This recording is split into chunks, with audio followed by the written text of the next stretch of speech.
Hi friends, పల్లీలు కొబ్బరి చట్నీ ఇడ్లీలోకి కాంబినేషన్ బాగుంటుంది.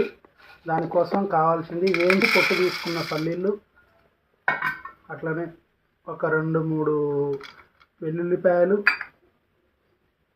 కొన్ని పచ్చిమిర్చి,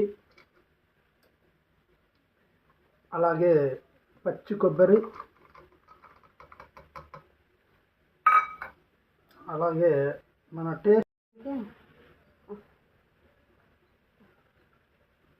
టేస్ట్కి తగ్గట్టుగా సాల్ట్ వేసుకోవాలి.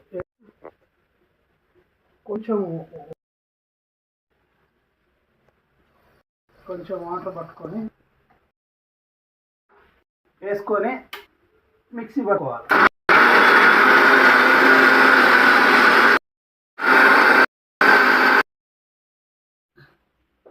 ఫైనల్లీ మన పల్లి అండ్ పచ్చి కొబ్బరి చట్నీ రెడీ అయిపోయింది. సో దీన్ని ఇలా కూడా సర్వ్ చేసుకోవచ్చు, లేదంటే కొన్ని ఎండుమిర్చి, జీలకర్ర, కొంచెం ఆయిల్, కరివేపాకు వేసుకొని పోపు పెట్టుకొని కూడా చేయొచ్చు. ఇడ్లీలోకి కానీ, దోశలోకి కానీ, తర్వాత మన పులిహోరలోకి కానీ, ఉప్మాలోకి కానీ చాలా చాలా చాలా బాగుంటుంది ఫ్రెండ్స్. ఒకసారి మీరు ట్రై చేయండి.